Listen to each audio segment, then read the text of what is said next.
Hi, everyone.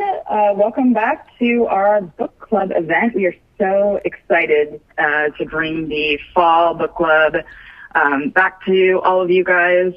Thank you so much for being here tonight. Before we begin, I'm going to kick off our webinar book club by doing a quick housekeeping item. If you have joined us or have seen these housekeeping items, this is a great time to refresh your water cup and join us back in about a minute and a half. Here we go.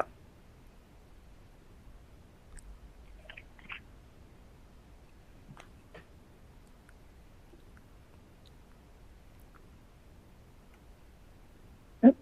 All right, here we go this time. Welcome to Share My Lesson webinars. Thank you for joining us. Before we begin, let's go over a few housekeeping tips. We'd love to create an interactive and engaging space. Please open the group chat widget. Tell us where you're from and why you chose this webinar today. This is also your place to interact with other participants and our presenters.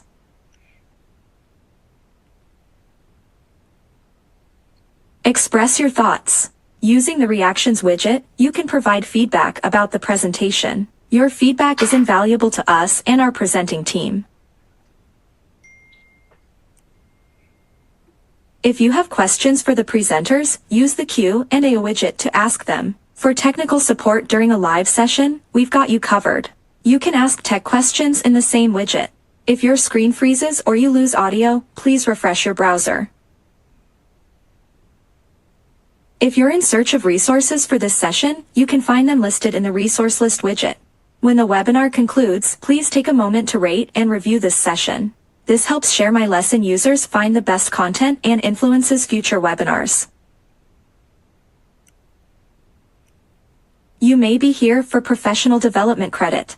To qualify, watch for at least 35 minutes of the presentation and answer at least 2 poll questions. These will appear under the slide widget. At the end of the session, click on the certificate icon to download your certificate.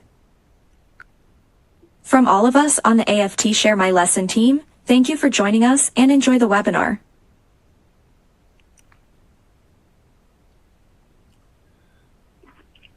Okay, so I'm going to push our very first poll question. I'm going to turn this over shortly to Leo Casey, former executive director of the Albert Schenker Institute, who's going to be joining us. I will mention that AFT President Randi Weingarten will be joining us shortly, but she has been doing the civics and democracy duty and has been knocking doors and canvassing all day in Pennsylvania. So she is on her way.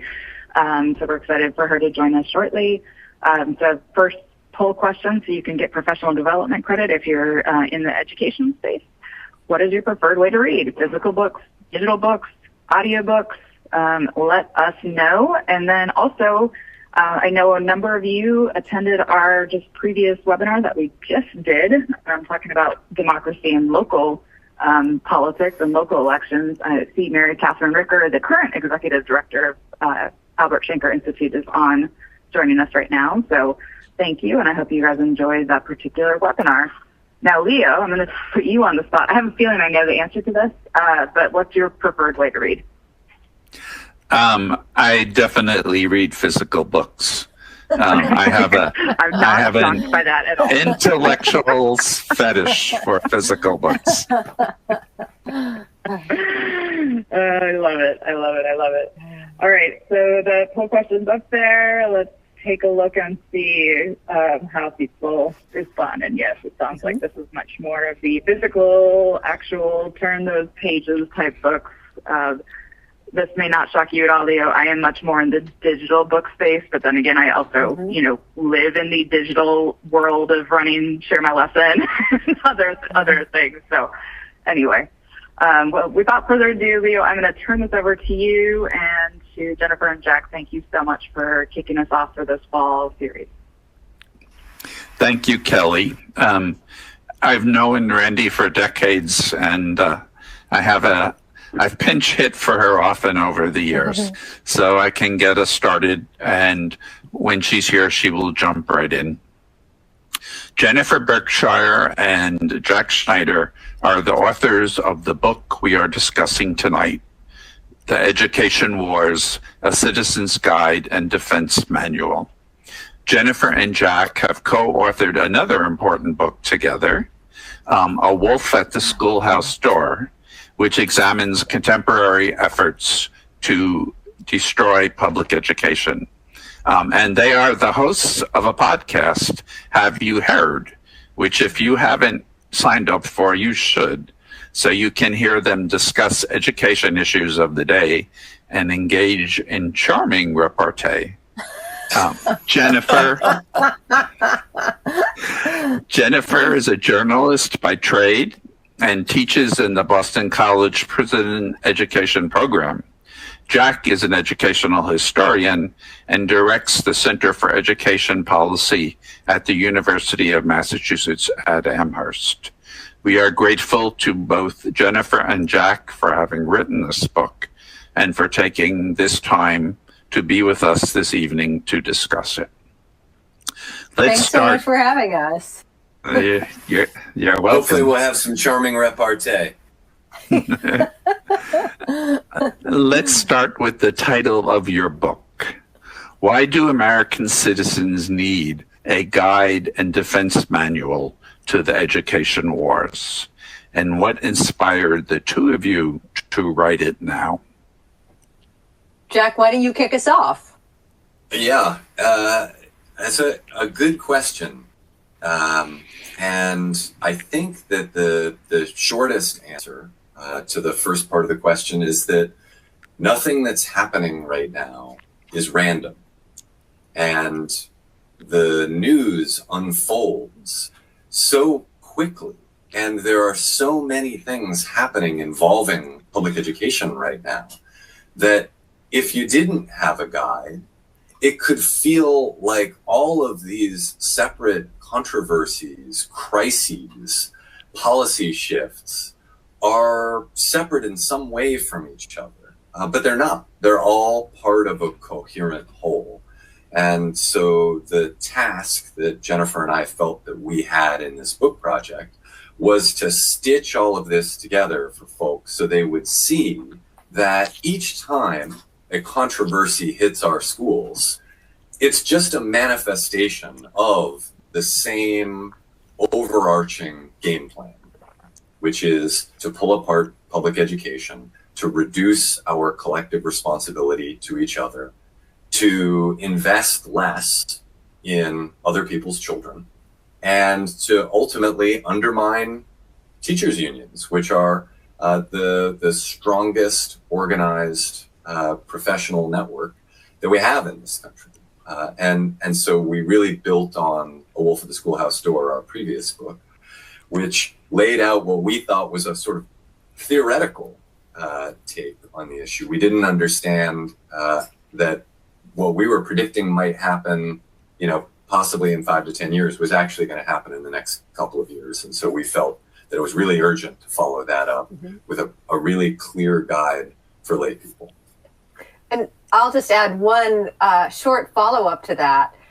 One very common response that we got to the first book, A Wolf at the Schoolhouse Door, was one, that's a bit of a downer. And two, well, what are we supposed to do? And so this time, people will notice right away that this book is quite a bit shorter.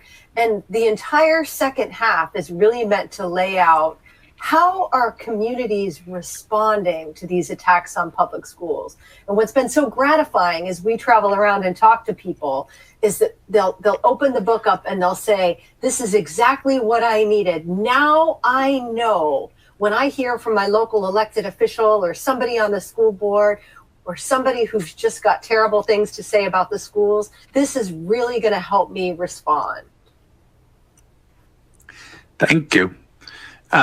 I think in your book, you make an argument not just that education wars are part of an organized pattern, organized totality, but that they're not new. Hi, Randi. Hi, Leo. That's hardly late at all.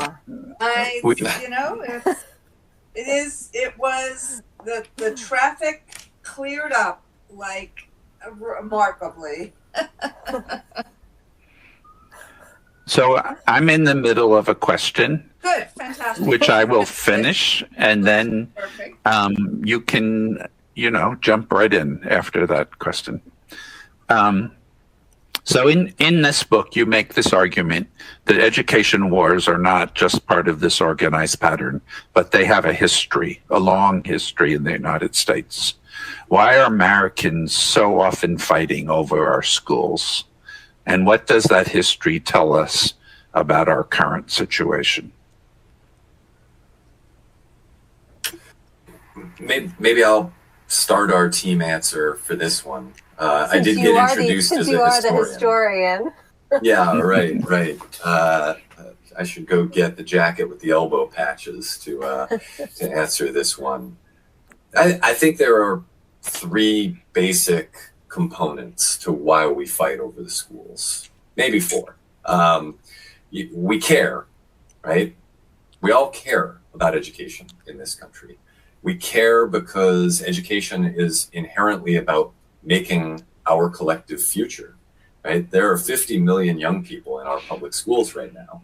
They are going to be our leaders and the citizens who in the next generation will be charged with caretaking the future of our society in the way that we are today, those of us who are adults. We care not just because it's about making the future, but because so many of us have kids in the schools. I've got a 9th grader in our local public school. And it's easy to care because schools are in every community. There are 98,000 public schools in this country, 13,000 districts. So no matter how you live, no matter where you are, there's a public school near you. And young people get to go regardless of their ability to pay, because we support our schools as taxpayers, and regardless of their paperwork, because we want to do this for everybody. And the second component of it is that we disagree, right? This is a highly diverse country. And when you pair that fact with the third component, which is that we all get a say, that's a recipe for conflict, right? That we care, we are diverse, right? That we disagree, we come with different values, beliefs, assumptions about how the way the world works, and that we all then get a say because our public schools belong to us, right? They aren't just public in the sense that every young person gets to go. They're public in the sense that we are the caretakers of our schools and we govern our schools.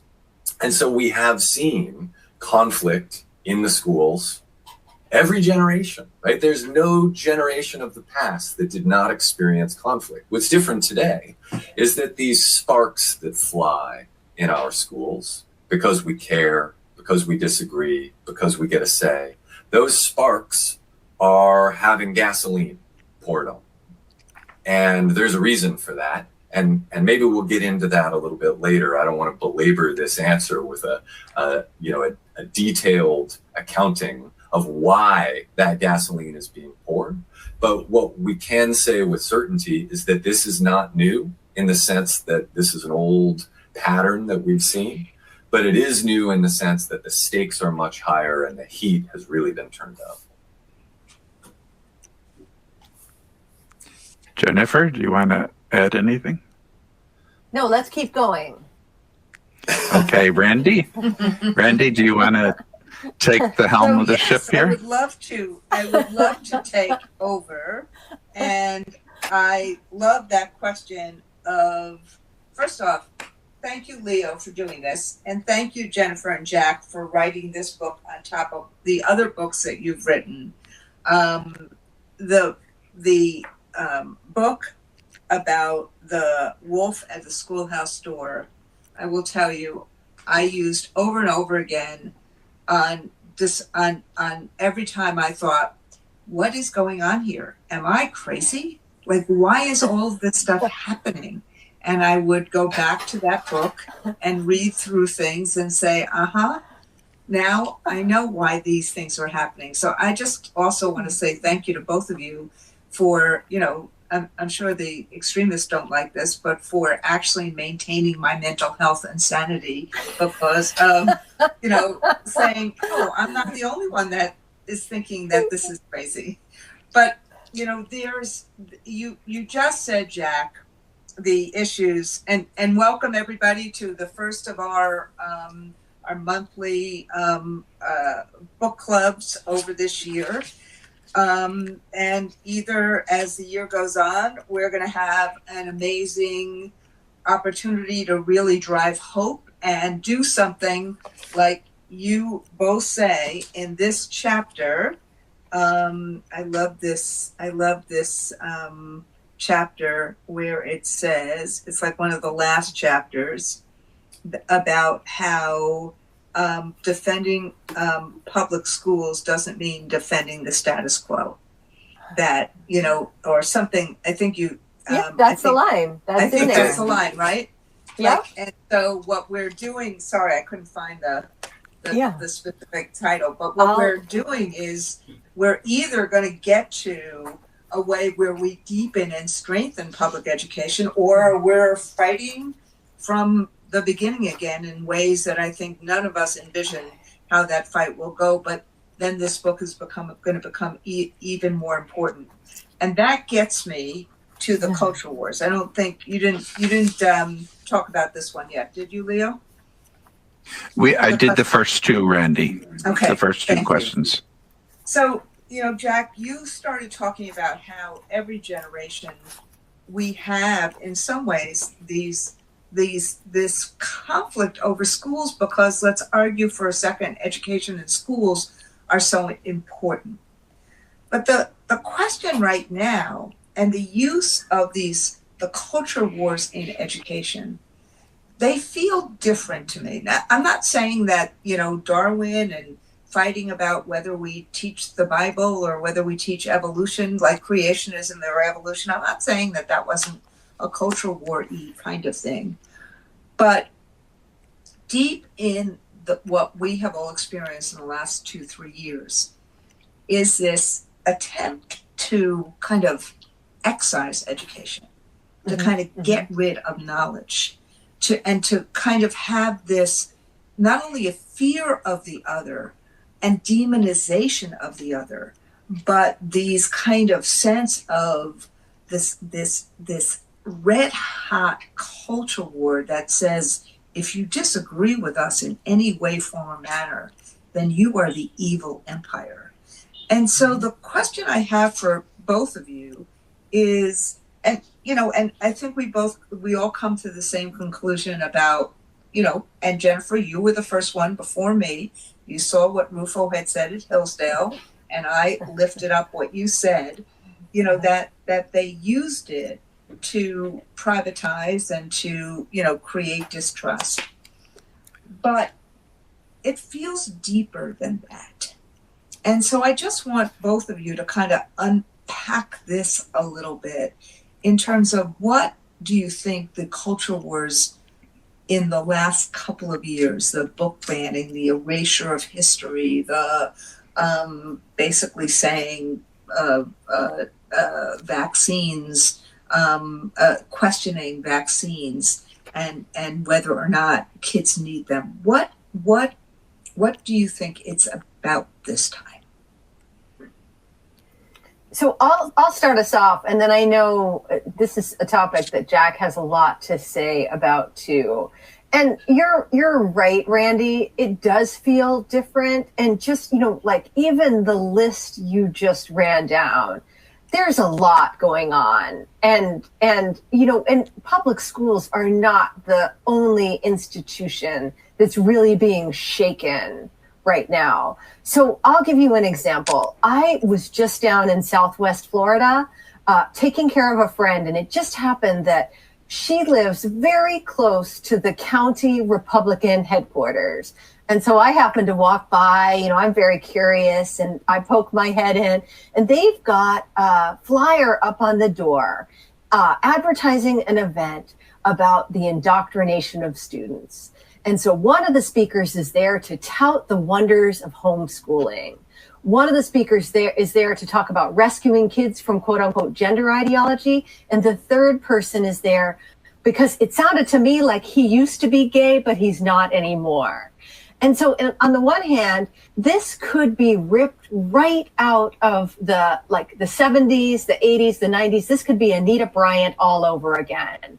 The Save Our Kids.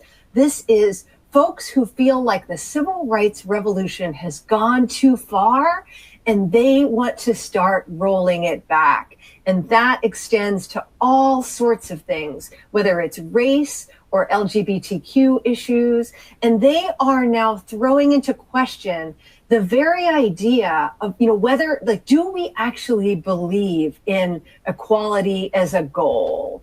And to me, that is actually what feels really different right now. I suspect that what Jack's going to tell us is that in the past, when we would see these culture war flare-ups, you didn't actually have people staking out as a goal trying to move kids out of the public system, to say basically, we don't even want a public system anymore. Yeah. But I think you're absolutely right. When you look at the extent to which people now seem to be pushing as a vision, the idea that parents are just going to educate kids themselves, that we're not going to have any standards anymore. There was a lot of attention paid a few weeks ago. Arizona, as lots of people on this call know, is really at the very center of the effort to completely deregulate education and have a completely privatized system. And there was a parent in a discussion group who said, hey, anybody know where I can get a flat earth curriculum? And on the one hand, people were shocked by this. But on the other hand, this is the logical destination of where we're headed, to say we no longer trust institutions. We want to blow up anything that's associated with them. And we're going to go instead with this choose your own adventure model. And there's no way to say that this is wrong. And if you do, it gets to exactly what you were saying, Randi, that you are an enemy, you hate parents, you hate kids, and cue the trolls. Yeah, exactly right. Jack? It's also important to remember that this is very much about schools as well, right? That schools are a means to an end here, right? And we have seen that previously. Right, the use of culture war in schools as a way of trying to alienate people from the left. So people who aren't familiar with Richard Hofstadter's fantastic essay on the paranoid style in American politics and the ways in which it historically has been mostly used by the right should go out and read that, because it's a rhyme in history that we hear repeating across generations, is using schools, local institutions that are everywhere, full of kids, and the doors are closed, right? These are easy institutions to tell stories about, using those as a mechanism for inciting broader culture war that can be used for general political purposes. But this is also very much about schools. Right? We spend the better part of $1 trillion if you combine local, state, and national expenditures. We spend the better part of $1 trillion tax dollars every year to educate 50 million kids, and to do so in a relatively equal way. Not as equal as we want it to be, but more equal than it was yesterday, last year, a decade ago, and certainly more than a century ago. And if you don't believe that there is such a thing as society, that there are only individuals, if you don't believe that we should be making decisions together through democratic processes, but rather as individual free agents in a free market seeking our own self-interest, if you believe that organized labor is a conspiracy at best, and a revivification of the Soviet Union at worst, if you believe that doing anything for the public good undermines individual private values, right? Then public education has to be on your radar as something to destroy. And it has been, right? We shouldn't delude ourselves that there are people who despise the very existence of public schools and think that they are offensive in their principle and in their design. and who have been working for the better part of now a century, right? Certainly more than a half century, but closer to a century than a half century to pull apart public education. It just isn't a popular idea. They have lost repeatedly, decade after decade. Even Ronald Reagan, one of the most popular presidents in history, despite being a relative extremist on a number of issues, including education, right? Even Reagan couldn't win on vouchers. Yeah. And so, Randi was referencing this Chris Rufo line, right? The line is the way you get universal is through universal school distrust. And those who would seek to unmake public education have used the culture war moment to sow distrust in order to try to alienate people from institutions that they know, believe in, and support, so that they can drive through these deeply unpopular policies like universal vouchers, which every time they go on a ballot as a referendum, lose, usually overwhelmingly so, right? To drive forward these policies that we now see basically in every state with a Republican majority in the state legislature. Yeah. And so the stories are connected, not just because there's culture war happening inside the schools to foment broader culture warring that serves political ends, but to alienate people from schools, to convince them that the public schools that they know and trust have gone off the rails, and maybe now is the time to take a risk on an idea like universal school vouchers, which, by the way, will destroy our public schools in such a manner that we will never get them back, right? Yeah. But that's not a part of the story that's being told. Instead, the story is that the schools have been captured by woke Marxist unionists, and that they are no longer the kinds of institutions that those of us who attended public schools know, and those of us who send our kids to public schools believe in. It is, I've been called a lot of things in my life, but the Marxist line from given that my grandfather escaped from the Bolsheviks in Russia, I always think that he would be turning in his grave right now when I was called that. There's nothing wrong, but I just always giggle about that. But it is this level of scare and fear for all the reasons that you just said. I want to get back to at the end, and there is a question already. Lisette Fernandez has now asked, which Richard Hofstadter book do you suggest? If offhand, either one of you want to say and want to tell Lisette, that would be great. But what I want to get to the last question I'm going to ask. So I just want you to think about it, and I want our attendees to think about it too, because there is a nexus between democracy and public schooling. In fact, that's why Franklin and Jefferson and the others actually believed in public schooling. Maybe they didn't believe in it for everyone, but ultimately they believed in it in terms of civic engagement and civitas and things like that. And that's why I would actually argue every single state in the Union created that kind of some kind of public ed system. So I want to get to the linkage between democracy, pluralism, and public education at the end as we're in this season of elections. But as you were talking, and you know that I'm going to ask you this question, and because I actually think personally that vouchers is a threat to religious freedom. Forget for a second about the Constitution that says that there should not be an establishment of religion in the United States and that there should be free exercise. Forget about that for a second. But even thinking about this, what's happening right now, and this phenomena right now of, white Christian nationalism and vouchers and no regulation and things like that, and look at Oklahoma and that, should I say, superintendent telling people teach the Bible, and many of the conservative religious folk who also happen to be school superintendents saying, "Oh no, no." Yeah. But unpack this a little bit, because I think you two both also agree with me that this is actually a threat to the very thing they say they want in terms of religious freedom.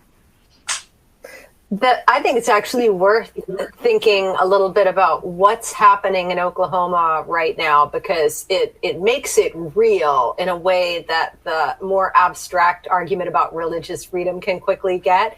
And so the elected superintendent of schools, Ryan Walters, who is clearly auditioning for the role of education secretary in second Trump administration.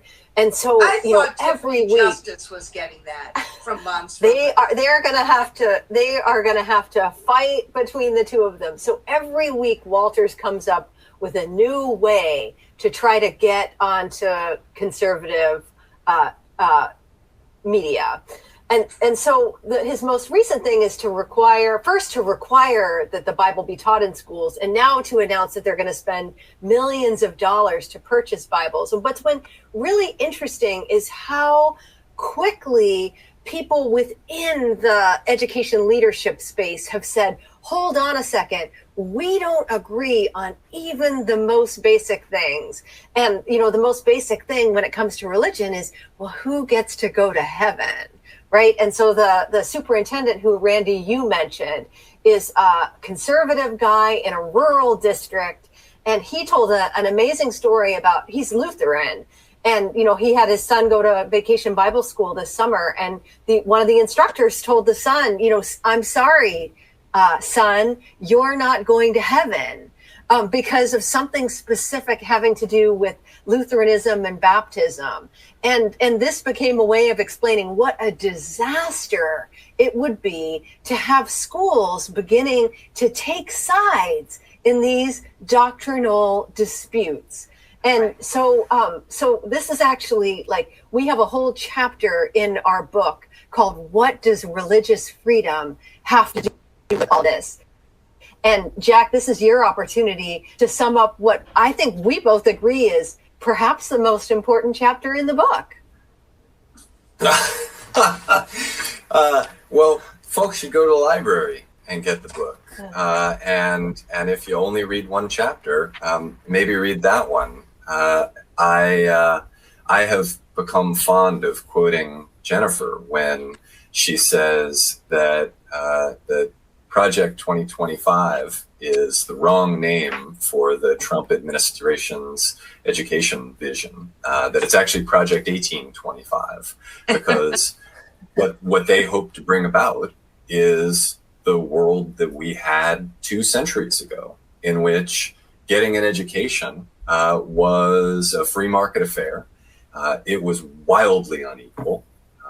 It was a state of affairs that was so appalling that people had come up with all sorts of alternatives to try to ensure that people had access to some kind of education. Charity was often a proposed solution. It was never sufficient enough. These schools were often called pauper schools.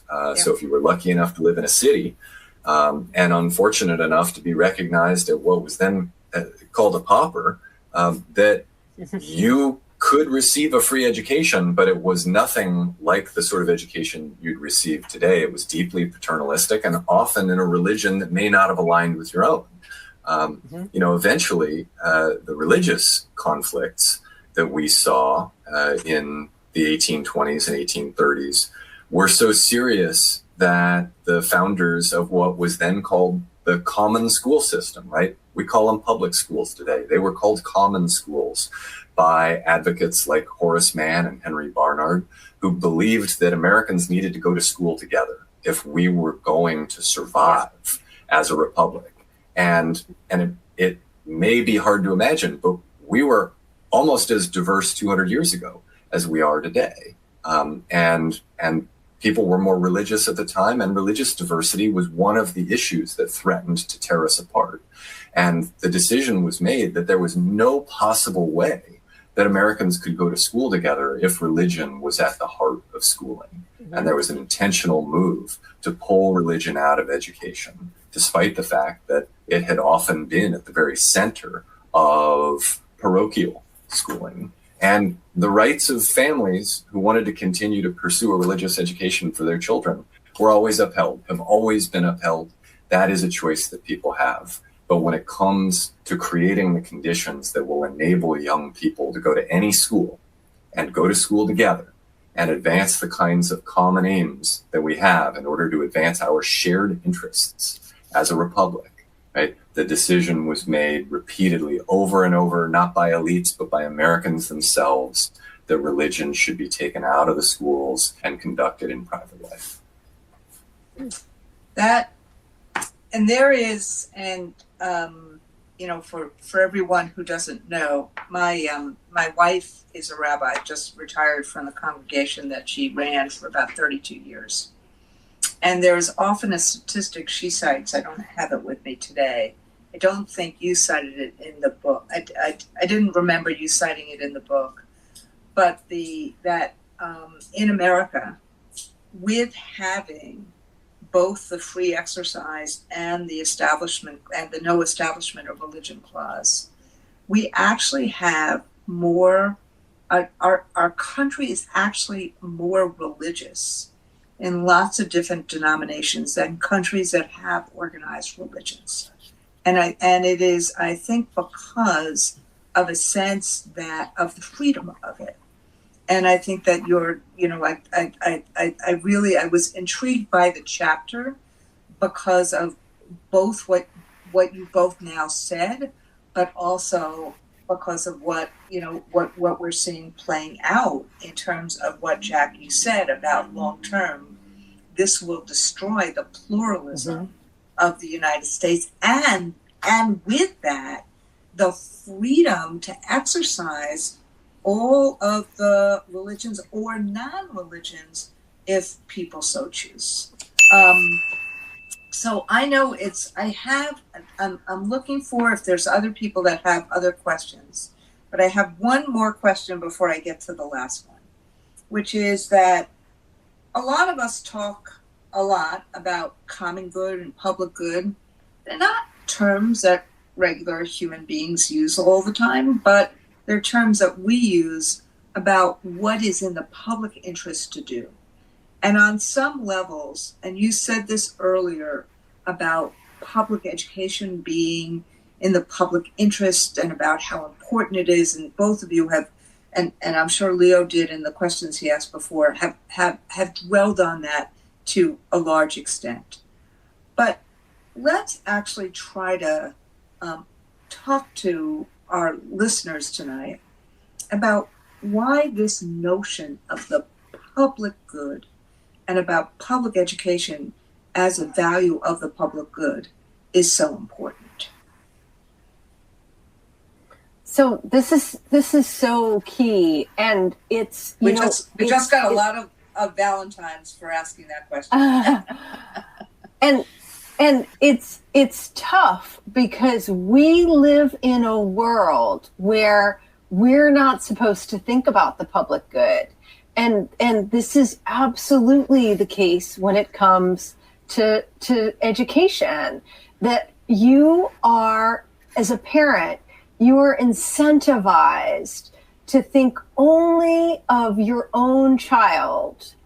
And that, like that's the language that we have. We think about these things now as individual consumers, and that as Jack and I go around and talk to people, we find that they often really struggle to find some other language that can communicate why public education is so important. And Leo mentioned in the introduction that Jack and I do podcasts together. We have an episode coming out tomorrow about school closures. There are communities all over the country right now that, for complicated reasons, are seeing districts close schools, right? The easy shorthand is that it was because of pandemic school closures and that student enrollment dropped. But it's actually much more complicated than that. It has to do with a long-term decline in the birth rate, but also the fact that we really began to restructure our school districts around the notion that individual parents should be the ultimate arbiters about, like how to choose a school. That schools should brand themselves to try to appeal to individual parents. And it turns out that vision is really incompatible with a larger one about, lifting a whole community up. And so I think what we're seeing right now is that on the one hand, you have highly, highly individualistic discourse, rhetoric, like what we're hearing around parents' rights, right? That literally all that matters in the world is what you as an individual parent want for your individual child, and that actually the child's opinions and rights don't really matter at all. But then we have this larger rhetoric that we've grown so used to over the last really 3 decades, that education is an individual good. Like ultimately its benefits accrue to the user, right? That like where you go to school, what kind of a career you have. And now we find ourselves having to come together and defend the existence of an institution and remind one another that it isn't just about how Jack's daughter does after she graduates. It's about our whole communities. And Jack, I know this is really like one of your most passionate topics, so go ahead. So I'll use up the last 17 minutes we've got.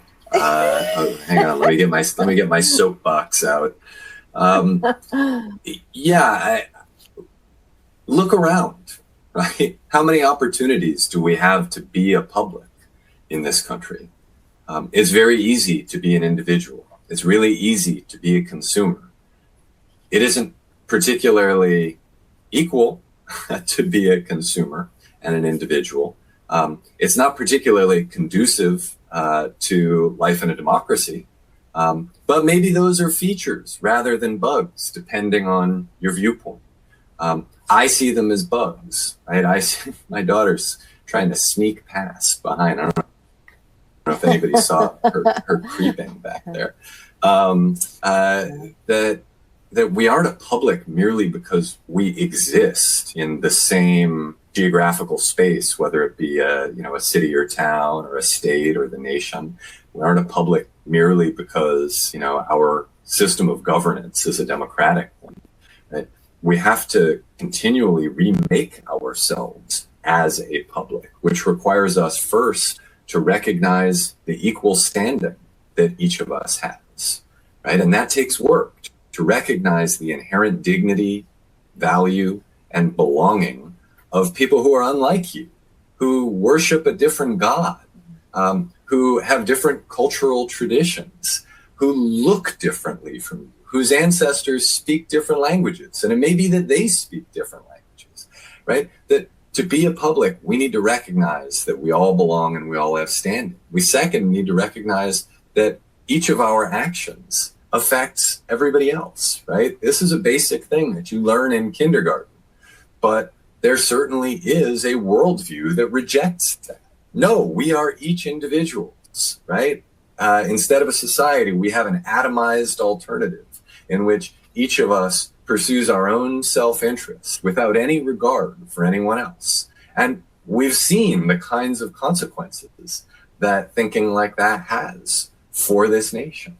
And then the third thing that you need as a public, in addition to acknowledging standing and acknowledging shared interests, is to accept that public life is not winner take all, right? That is not how we make decisions as a public. Whether we're looking at the particular kinds of safeguards that we have in our Constitution or the kinds of safeguards that are in our culture around recognizing that when we make decisions as a public, that we do not seek to vanquish the the minority, right? However large or small that minority may be, that the winner of a formal or informal contest in our public sphere does not then get to dictate the terms of our culture, of our politics, of our belief, does not get to dictate the terms of how young people are raised and schooled, the kinds of opportunities that people face, right? That those are decisions that we all get a say in and that we all need to be able to live with.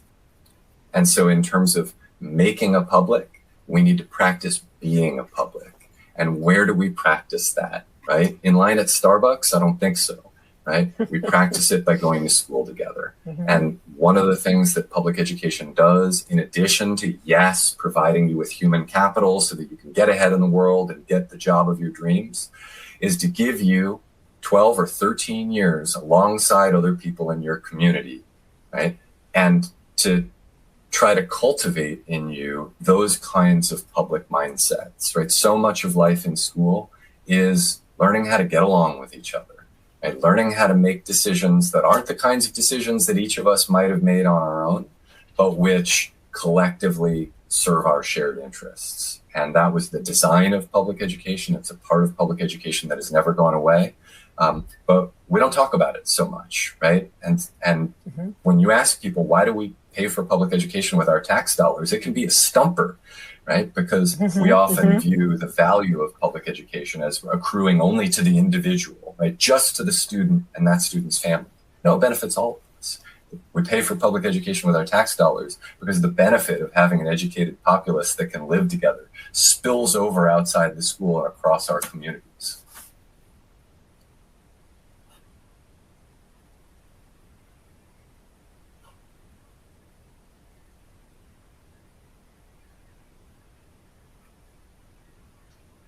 Randi, I think you went on mute. Yeah. Can you hear me now? Yeah. Can you hear me now? I assumed the problem was me, so I was going to try to relay. No. Leo knows me well. The problem was me. So I was, but you missed my compliment, Jack, because I said that, so Melody, but I'm going to get back to it. Melody asked, I listen to your podcast anytime, all the time, any others that you would recommend? And if you can name one episode that everyone connected to public education in cities should hear, which should it be?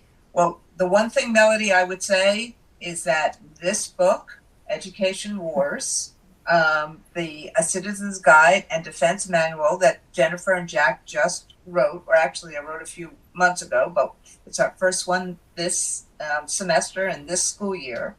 That is a must read. And I would actually say that you just heard one of the best things they've done. I mean, they do a great podcast, but you just heard that's part of the reason why on Share My Lesson. And we're doing all this work. And on Shanker, we're doing all this work because we're really trying to make sure that people like Jennifer and Jack get the time to talk to people who care about public education and that get the time to be the public intellectuals they are. And so I have a podcast that we do. This is part of what we're trying to do. We're trying to do what Hofstadter said in his book, anti-intellectualism in American life, and really raise up why that is so wrong in some ways. Now, that's not my favorite Hofstadter book. I don't know if we actually answered what it is, but my favorite one, was actually the one that, actually my favorite one is Anti-Intellectualism in American Life, the Paranoid Style in American Politics, Uncollected Essays, 56 to 65.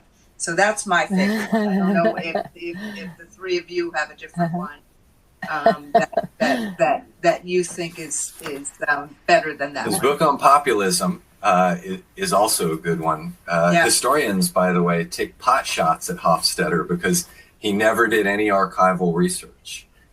He only had a brilliant mind and an ability to synthesize and write clearly for the public. So that shows you, I think, a little bit of why so many scholars these days are not engaged with the public, right? Because some of the things that they value steer them towards life in the ivory tower, as opposed to Hofstadter, who was a towering public intellectual. Exactly right. To diss somebody like Hofstadter just shows what an out of touch ivory tower elitist you are. So I'm glad we're talking about it.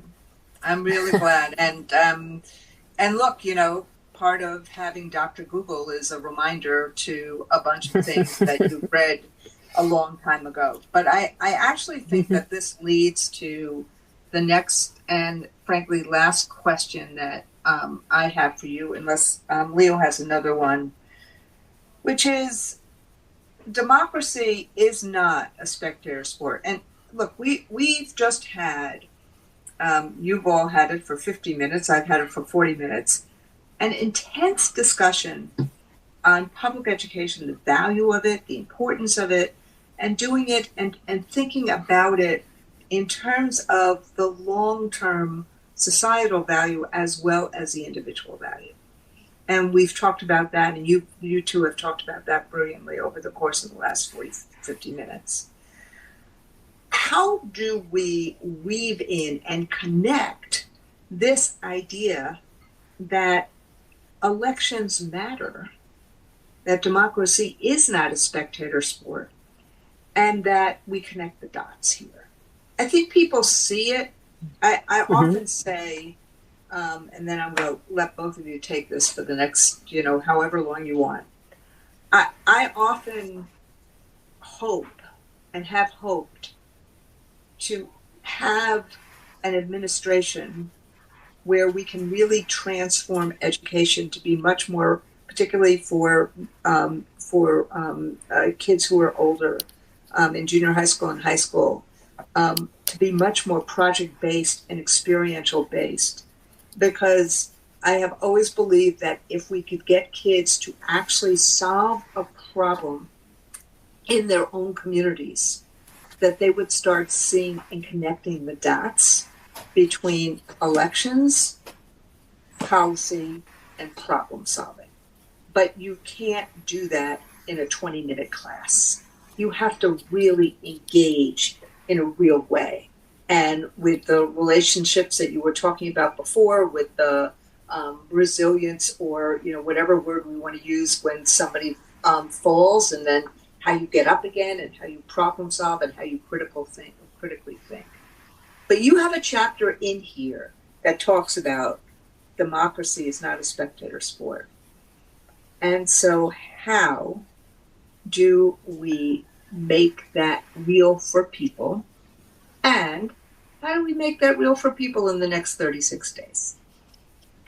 Yeah, so our effort to try to make that real in the book involved sharing an amazing story about a little community in New Hampshire where people kind of lost the habit of participating. They stopped showing up. They weren't running for, the equivalent of the school board. They just kind of let it slide. And as a result, when folks took power in that community, who it turned out didn't believe in public education at all. They didn't believe in the taxes that pay for it.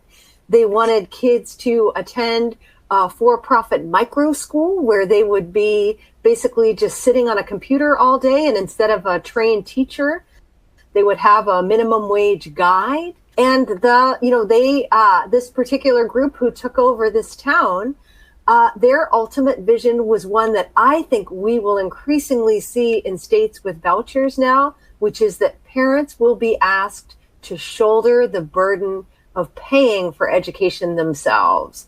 And so suddenly, parents in this community who had 3 kids attending one of the public schools in a neighboring town, because this place was so small that it could only afford to have a K-5 school, those parents were being presented with a bill of thousands of dollars. And all of this happened because the folks who lived in this community basically got out of the habit of showing up and participating in their own democracy. And boy, did they get a wake-up call. And so what happened was that you saw incredible organizing organizing that crossed political lines. The woman who led the charge to remind everyone about the importance of having a fully funded budget and running for school board had one of the largest Trump signs on the side of her barn that I have ever seen.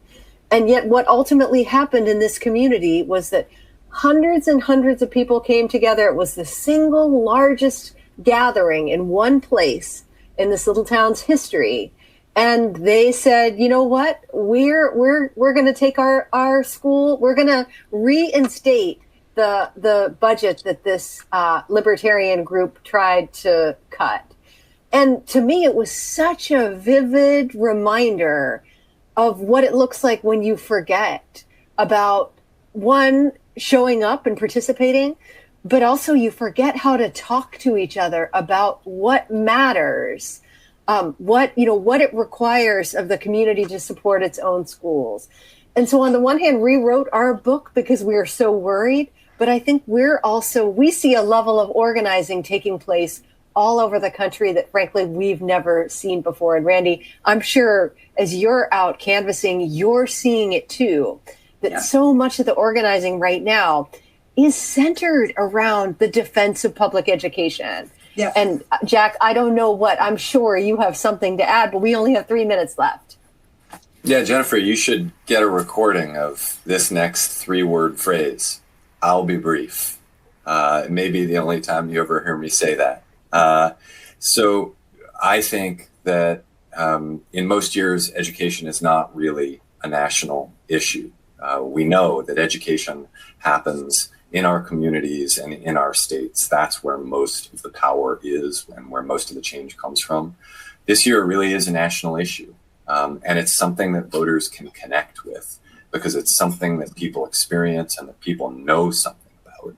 And for me, this is going to be the October and first few days of November of talking to people about protecting and preserving public education. And Randi, you referenced this earlier, at talking with them about how protecting public education is not about defending the status quo and making clear that it's about protecting the principles that have allowed our system to be more equal and more adequate decade by decade. Those are the principles that we want to protect, to serve everyone, and to do so in an adequate manner. And that word adequate doesn't sound really sexy, but it matters a lot, right? To provide an adequate education to every young person in this country, to advance those principles in a public system governed by the public, for the public, with public funds in a transparent manner around goals that we all can agree on, and then to dream collectively about what we would actually like to see our public schools do, right? To make that the fight that we're having over education is, where do we want to go, right? What do we want to do for young people in this country? But first, to start by making sure that there's going to be an education for young people. So I want to end with that. Or Leo, do you have anything you want to add on this question? No, Randi, I think it's all been said very eloquently. Yeah. So I want to end with this, which is, before I hand it back to Kelly, I keep on taking off and putting on my reading glasses because I keep on flipping through your amazing book, which is written, by the way, simply and in a way that people can flip through it. And it's really an amazing guide to what Jack just said at the end, which is the defense of this principle, which is a principle of democracy and a principle of pluralism and a principle of freedom and a principle of opportunity and a principle of justice and a principle of this notion of the future being better than the past. So it's a principle of all of these things that is ensconced in the Constitution and ensconced in the Declaration of Independence. That is the sense that we are giving our young people the opportunity to have a free public education that meets not only their needs but society's needs, and that that we defend that principle, and then we strengthen it so that we really are doing this for each and every child. And I want to end with something, because everyone who's here, Kelly as well, who's been managing this for us and manages Share My Lesson and is a school board member. But Jack, Jennifer, Leo, we have all spent our adult lives fighting for these principles. And just this week, I was in a school in Syracuse where we announced a pathway program with the Commerce Department, with the governor of the state of New York, with many of the, with NICET, our state organization, and how we help kids really go from tinkering to critical thinking, to working with their hands, to thinking about jobs of today and tomorrow in advanced manufacturing. And two of the teachers from Watertown, New York, both of whom had been teaching for over 20 years, at the end of this roundtable said to me that the work that they are now being allowed to do to actually meet kids' needs and hear society's needs of actually having chip manufacturing in this country, which is a huge societal need, that this work that they're now doing is the best work of their professional lives. And thanking us for trying to make things different and better. And that's what both of you do every single day. You make things better for people who understand both the principle of public education, how important it is, but also how we help each and every child. So I just really want to say thank you to both of you. Thank you, Leo, for standing in. And thank you, Jennifer Berkshire and Jack Schneider, not only for this book, but for your podcast and for your relentless advocacy to help our society grow and create hope and opportunity, and for each and every child to reach their God-given potential. Thank you for everything. Thank you. Thank you, Randi. And back at you, Kelly.